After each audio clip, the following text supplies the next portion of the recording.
70% ಪಾಪ್ಯುಲೇಷನ್ಗೆ ಯಾವಾಗಲೂ ಒಂದ್ಸಲ ಸ್ವಲ್ಪ ಫಿಶರ್ ತರ ಆಗಿ ವಾಸಿ ಆಗಿರುತ್ತೆ. Fissure operation is the simplest operation. ಫಿಶರ್ಗೆ ನಾವು ಕಟ್ ಕೂಡ ಮಾಡಬೇಕಾಗಿಲ್ಲ, ನಾವು ಬೇರೆ ತರ ಆಪರೇಷನ್ ಮಾಡ್ತೀವಿ. ಅದಕ್ಕೆ ಒಬ್ಬ ಲೇಡಿ 20 ವರ್ಷದಿಂದ ದಿನ ಟಾಯ್ಲೆಟ್ ಹೋಗೋಕೆ ಅಳೋದೆ, ಅಷ್ಟು ನೋವಾಗ್ತಾ ಇತ್ತಂತೆ. 10 ನಿಮಿಷದಲ್ಲಿ ಪ್ರೊಸೀಜರ್ ಮಾಡಿ ಕಳಿಸ್ಬಿಟ್ಟೆ. ನೆಕ್ಸ್ಟ್ ವಿಸಿಟ್ ಬಂದಾಗ ಬಂದು ಸ್ವಾಮಿ ಈ ಕಡೆ ಬನ್ನಿ ಅಂತ ಏನು ಅಂತ ಬಂದ್ರೆ ನನ್ನ ಕಾಲಿಗೆ ಬೀಳ್ತಾ ಇದ್ದಾರೆ.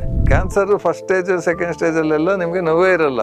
ಎಲ್ಲರೂ ಅನ್ಕೊಳ್ಳೋದು ಕ್ಯಾನ್ಸರ್ ಬಂದ್ರೆ ತುಂಬಾ ನೋವಿರುತ್ತೆ, ಅದಕ್ಕೋಸ್ಕರ ನಂಗೇನು ಕ್ಯಾನ್ಸರ್ ಇಲ್ಲ ಅಂತ. ಸೊ ಕ್ಯಾನ್ಸರ್ ಕೂಡ ಬರ್ಬೋದು, ಬಟ್ ಕ್ಯಾನ್ಸರ್ ನೋವಾಗೋದು ತುಂಬಾ ಲೇಟು. ಇನ್ನೂ ಒಂದು ಥರ ಏನಂದ್ರೆ ಸೈಕಲಾಜಿಕಲ್ ಪೇನ್ ಅಂತ. ಕೆಲವ್ರಿಗೆ ಯಾವಾಗಲೂ ನೋವಾಗಿ ಅದನ್ನು ಮನಸ್ಸಿಗೆ ಹತ್ತಿಬಿಟ್ಟಿರುತ್ತೆ. ಸೊ ಅವ್ರಿಗೆ ಏನು ಚಿಕ್ಕಪಟ್ಟ ಆದರೂ ಕೂಡ ಅಲ್ಲಿ ನೋವು ಶುರುವಾಯಿತು. ನಾರ್ಮಲ್ ಆಗಿ ಗುದದ್ವಾರದಲ್ಲಿ 3 ಥರ ಕಾಯಿಲೆಗಳು ತುಂಬ ಕಾಮನ್ನು, ಅಂದರೆ ಎಲ್ರಿಗೂ ಗೊತ್ತಿರೋ ಹೆಸರುಗಳು ಕೂಡ. ಒಂದು ಪೈಲ್ಸ್ ಅಂತೀವಿ, ಎರಡನೇದು ಫಿಸ್ಟುಲಾ ಅಂತೀವಿ, ಮೂರನೇದು ಫಿಶರ್ ಅಂತೀವಿ. ಫಿಶರ್ ಅಂದರೆ ಅದೊಂದು ಕಟ್ಟಾಗಿರೋದು, ಗಾಯ ಆಗಿರೋದು ಫಿಶರ್ ಅಂತೀವಿ. ಅದು ಇವಾಗ ಕಾಲು ಬಿರ್ಕೆ ಬಿಟ್ಕೊಂಡಿರುತ್ತೆ ಕಾಲುಗಳಲ್ಲಿ, ಕೆಲವ್ರಿಗೆ ಪಾದಗಳಲ್ಲಿ, ಅದನ್ನು ಫಿಶರ್ ಅಂತೀವಿ. ಫಿಶರ್ ಅಂದರೆ ಉದ್ದುದ್ದಕ್ಕಿರೋ ಗಾಯಗಳ ಫಿಶರ್ ಅಂತೀವಿ. ಸೊ ಅದು ಗುದದ್ವಾರದಲ್ಲಿ ಕೆಲವ್ರಿಗೆ ಆ ಸ್ಪಿಂಕ್ಟರ್ಸ್ ಅಂತ ಹೇಳಿದೆನಲ್ಲ, ಮಾಂಸಖಂಡಗಳು ಯಾವಾಗ ಮುಚ್ಚಿಟ್ಟಿರಬೇಕು, ಮೋಷನ್ಗೆ ಹೋಗೋಕೆ ತೆಗಿಬೇಕು, ಓಪನ್ ಆಗಬೇಕು ಸರಿಯಾಗಿ. ಕೆಲವ್ರಿಗೆ ಅರ್ಧಂಬರ್ಧ ಓಪನ್ ಆಗ್ತಾ ಇರುತ್ತೆ, ಇಷ್ಟು ಓಪನ್ ಆಗೋದು ಇಷ್ಟ ಆಗುತ್ತೆ. ಆವಾಗ ಅವರು ಮುಕ್ಕಬೇಕಾಗತ್ತೆ. ಅವಾಗ ಮೋಷನ್ ಹಾರ್ಡ್ ಇದ್ದರೆ ಹರ್ಕೊಂಬರುತ್ತೆ, ಕಟ್ಟಾಗೋದು, ಅದನ್ನು ಫಿಶರ್ ಅಂತೀವಿ. ಅದರಲ್ಲಿ 2 ಥರ ಇರುತ್ತೆ. ಅಕ್ಯೂಟ್ ಫಿಶರ್ ಅಂದರೆ ಆ ಥರ ಯಾವಾಗಲೂ ಒಂದು ಸಲ ತುಂಬ ಹಾರ್ಡ್ ಮೋಷನ್ ಆಗಿ ಮುಕ್ಕಿಬಿಟ್ಟು ಕಟ್ಟಾಗಿರುತ್ತೆ. 2 ದಿವಸ 3 ದಿವಸ 4 ದಿವಸದಲ್ಲಿ ಅದು ವಾಸಿ ಆಗುತ್ತೆ.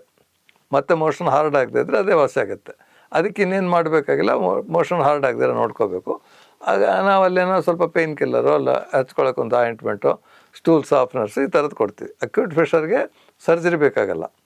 ಕ್ರಾನಿಕ್ ಫಿಶರ್ ಅಂದರೆ ಪದೇ ಈ ಥರ ಆಗಿ ಅಂದರೆ ಅವ್ರಿಗೆ ಯಾವಾಗಲೂ ಟೈಟ್ ಇರುತ್ತೆ, ಯಾವಾಗಲೂ ಥರ ಕಟ್ ಆಗೋದು ವಾಸಿ ಆಗೋದು ಆಗಿ ಅಲ್ಲಿ ಕ್ರಾನಿಕ್ ಫಿಶರ್ ಅಂತ ಆಗಿರುತ್ತೆ, ಅರ್ಧಂಬರ್ಧ ವಾಸಿ ಆಗಿರುತ್ತೆ. ಒಂದೊಂದು ಸಲ ಅದ್ರ ಕೆಳಗಡೆ ಇನ್ಫೆಕ್ಷನ್ ಆಗಿ ಪಸ್ ಫಾರ್ಮ್ ಆಗಿರುತ್ತೆ. ಸೊ ಅದಕ್ಕೆಲ್ಲ ಆಪ್ರೇಷನ್ ಮಾಡಬೇಕಾಗುತ್ತೆ.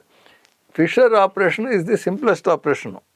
ಫಿಶರ್ಗೆ ನಾವು ಕಟ್ ಕೂಡ ಮಾಡಬೇಕಾಗಿಲ್ಲ, ನಾವು ಬೇರೆ ಥರ ಆಪ್ರೇಷನ್ ಮಾಡ್ತೀವಿ. ಅದಕ್ಕೆ ಅದು ಮಾಡಿಬಿಟ್ರೆ ನಿಮಗೆ ಪರ್ಮನೆಂಟ್ ಕ್ಯೂರ್ ಆಗೋಗುತ್ತೆ. ಫಿಶರ್ಗೆ ಸರಿಯಾಗಿ ಆಪ್ರೇಷನ್ ಮಾಡಿದ್ರೆ ಮತ್ತೆ ಬರೋ ಚಾನ್ಸು ಇರಲ್ಲ, ರಿಲೀಫ್ ಆಗಿರುತ್ತೆ. ಅಂದರೆ ಇದಕ್ಕೊಂದು ಎಕ್ಸಾಂಪಲ್ ಹೇಳ್ತೀನಿ. ನಾನು ಸ್ಟಾರ್ಟ್ ಮಾಡಿದ ಹೊಸದ್ರಲ್ಲಿ ಒಬ್ಬ ಲೇಡಿ ಬಂದಿದ್ದರು. 20 ವರ್ಷದಿಂದ ದಿನ ಟಾಯ್ಲೆಟ್ ಹೋಗೋಕೆ ಅಳೋದೆ ಅವರು, ಅಷ್ಟು ನೋವಾಗ್ತಾ ಇತ್ತಂತೆ.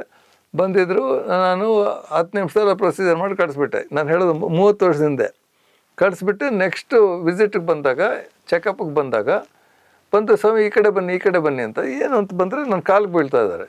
ಏನಾಯಿತು ಅಂದರೆ 20 ವರ್ಷದಿಂದ ದಿನ ಹತ್ಕೊಂಡೇ ಟಾಯ್ಲೆಟ್ಗೆ ಹೋಗೋದು, ಆ ಬಾಧೆ ಬೇಡ, ನನಗೆ ಟಾಯ್ಲೆಟ್ಗೆ ಹೋಗಬೇಕು ಅಂದರೆ ಭಯ, ಊಟಗಳೆಲ್ಲ ಕಡಿಮೆ ಮಾಡಿಬಿಟ್ಟಿದ್ದೆ, ಮುದ್ದೆ ತಿನ್ನೋದು ನಿಲ್ಲಿಸಿದ್ದೆ, ಕಾಫಿ ಕುಡಿಯೋದು ನಿಲ್ಲಿಸಿದ್ದೆ, ಚಿಕನ್ ತಿನ್ನಲ್ಲ, ಎಲ್ಲ ಇಷ್ಟೆಲ್ಲ ಮಾಡಿದ್ರು ಒದ್ದಾಡ್ತಾಯಿದ್ದೆ. ಒಂದೇ ಒಂದು ದಿವಸದಲ್ಲಿ ನನಗೆ ಸ್ವರ್ಗ ಕಾಣಿಸ್ಬಿಡ್ತು, ಇಷ್ಟು ದಿವಸ ನರಕದ ಒದ್ದಾಡ್ತಾ ಇದೆ ಅಂತ. ಸೊ ಅಷ್ಟು ಸಿಂಪಲ್ ಪ್ರೊಸೀಜರ್. ಅದಕ್ಕೆ ಫಿಶರ್ ಇದ್ದರೆ ಒದ್ದಾಡಿಕೊಂಡು ನೋವುಗಳು ಅನುಭವಿಸ್ಕೊಂಡು ಏನೇನೋ ಟ್ರೀಟ್ಮೆಂಟ್ ತೊಗೊಳಕ್ಕೆ ಹೋಗಬೇಡಿ. ಸಿಂಪಲ್ ಪ್ರೊಸೀಜರ್, 5 ನಿಮಿಷ ಆಗುತ್ತೆ ಅಷ್ಟೇ. ಅದು ಪ್ರೊಸೀಜರು ಮಾಡಿದ್ರೆ ನಿಮ್ಗೆ ಇಮ್ಮಿಡಿಯೇಟ್ ರಿಲೀಫ್ ಅಂದ್ಬಿಡುತ್ತೆ, ನೆಕ್ಸ್ಟ್ ಡೇಯಿಂದನೇ ಬರುತ್ತೆ. ಸೊ ಫಿಶರ್ನ ಯಾವಾಗಲೂ ನೆಗ್ಲೆಕ್ಟ್ ಮಾಡಬೇಡಿ. ಎಲ್ಲರಿಗೂ ಯಾವತ್ತೋ ಒಂದು ಸಲ ಲೈಫಲ್ಲಿ ಒಂದು ಸಲ ಆಗಿರುತ್ತೆ. 70% ಪಾಪ್ಯುಲೇಷನ್ಗೆ ಯಾವಾಗಲೂ ಒಂದು ಸಲ ಸ್ವಲ್ಪ ಫಿಶರ್ ಥರ ಆಗಿ ವಾಸಿ ಆಗಿರುತ್ತೆ.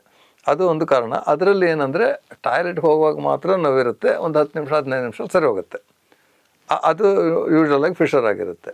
ಇನ್ನೊಂದು ಥರ ಒಳಗಡೆ ಇನ್ಫೆಕ್ಷನ್ಗಳಾಗಿರುತ್ತೆ, ಕೆಲವು ಪ್ರಾಕ್ಟೈಟಿಸ್ ಅಂತ, ಈಗ ಬಾಯಿ ಹುಣ್ಣಾಗುತ್ತಲ್ಲ, ಅದೇ ಥರ ಗುದದ್ವಾರದ ಒಳಗಡೆ ಎಲ್ಲ ಚಿಕ್ಕದಾಗಿ ಹುಣ್ಣುಗಳಾಗಿ ಅದರಲ್ಲೂ ಉರಿ ಥರ ಇರುತ್ತೆ. ಆಮೇಲೆ ಕಂಟಿನ್ಯೂಸ್ ಆಗಿ ಪೈನ್ ಇರುತ್ತೆ. ಟಾಯ್ಲೆಟ್ ಹೋಗಿ ಇನ್ನೂ ಜಾಸ್ತಿ ಆಗುತ್ತೆ. ಅಂದರೆ ಫುಲ್ ವಾಸಿ ಕ್ಲಿಯರ್ ಆಗಿರಲ್ಲ, ಇಡೀ ದಿವಸ ಇದ್ದೇ ಇರುತ್ತೆ, ಸ್ವಲ್ಪ ಡಿಸ್ಕಂಫರ್ಟು ನೋವು ಇದ್ದೇ ಇರುತ್ತೆ. 3ನೇ ಥರ ಒಳಗಡೆ ಆ್ಯಬ್ಸೆಸ್ ಅಂತ ಕೀವಾಗಿರುತ್ತೆ. ಕೀವುಗಡ್ಡೆ ಕೊಟ್ಟರೆ ಅದು ಒಂಥರ ಪಟ ಹೊಡೆಯೋ ಥರ ನೋವಾಗ್ತಾ ಇರುತ್ತೆ. ಆಮೇಲೆ ಕೂತ್ಕೊಳ್ಳೋಕ್ಕಾಗಲ್ಲ, ಫೀವರ್ ಬರೋ ಶುರುವಾಗುತ್ತೆ, ಚಳಿ ಜ್ವರ ಬರೋ ಶುರುವಾಗುತ್ತೆ. ಅದೆಲ್ಲ ಇದ್ದರೆ ಅದು ಅಲ್ಲಿ ಆ್ಯಬ್ಸೆಸ್ ಅಂತ ಕೀವುಗಡ್ಡೆ ಆಗಿರುತ್ತೆ ಅಂತ. ಅದು that is one more cause. Late cancer first stage second ಸ್ಟೇಜಲ್ಲೆಲ್ಲ ನಿಮಗೆ ನೋವೇ ಇರಲ್ಲ. ಎಲ್ಲರೂ ಅಂದ್ಕೊಳ್ಳೋದು ಕ್ಯಾನ್ಸರ್ ಬಂದರೆ ತುಂಬ ನೋವಿರುತ್ತೆ, ಅದಕ್ಕೋಸ್ಕರ ನನಗೇನು ಕ್ಯಾನ್ಸರ್ ಇಲ್ಲ ಅಂತ. ಒಂಚೂರು ರೆಗ್ಯುಲರಾಗಿ ಬ್ಲೀಡಿಂಗ್ ಆಗ್ತಾ ಇರೋದು, ಆಮೇಲೆ ಮೋಷನ್ಗೆ ಪದೇ ಹೋಗಬೇಕು ಅನಿಸ್ತಾ ಇರೋದು, ಈ ಥರ ಎಲ್ಲ ಕ್ಯಾನ್ಸರ್ ಅದು ಅರ್ಲಿ ಸ್ಟೇಜಸಲ್ಲಿ ಬರೋ ಇದು. ತುಂಬ ನೋವು ಬರೋ ಅಷ್ಟೊತ್ತಿಗೆ ಲಾಸ್ಟ್ ಸ್ಟೇಜ್ ಅಂತೀವಿ, ಎಲ್ಲ ಹರಡ್ಬಿಟ್ಟು ನರಗಳೆಲ್ಲ ಡ್ಯಾಮೇಜ್ ಆಗಿ ಆವಾಗ ನೋವು ಶುರುವಾಗುತ್ತೆ. ಸೊ ಕ್ಯಾನ್ಸರ್ ಕೂಡ ಬರ್ಬೋದು, ಬಟ್ ಕ್ಯಾನ್ಸರ್ ನೋವಾಗೋದು ತುಂಬ ಲೇಟು. ಸೊ ಇದು ಕಾಮನ್ ಕಾಸಸ್. ಅದಲ್ಲದೆ ಕೆಲವ್ರಿಗೆ ನರಗಳು ಬಲಹೀನತೆಯಿಂದ ಬರುತ್ತೆ. ಸೊ ನರಗಳೆಲ್ಲ ಒತ್ಕೊತಾ ಇರುತ್ತೆ, ಸ್ಪೈನಲ್ ಕಾರ್ಡಲ್ಲಿರ್ಬೋದು, ಆ ಜಾಗದಲ್ಲಿ ನರಗಳಿರ್ಬೋದು. ನರಗಳು ಇರಿಟೇಟ್ ಆದರೆ ಒಂಥರ ನ್ಯೂರಲಾಜಿಕಲ್ ಪೇನ್ ಅಂತೀವಿ.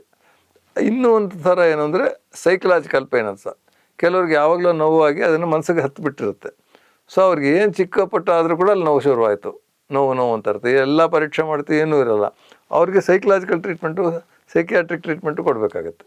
ಸೊ ಈ ಥರ ನೋವಿಗೆ ಬೇರೆ ಬೇರೆ ಕಾರಣಗಳಿರುತ್ತೆ, ಅದನ್ನು ಹಿಡಿದು ನಾವು ಟ್ರೀಟ್ಮೆಂಟ್ ಕೊಡಬೇಕಾಗತ್ತೆ.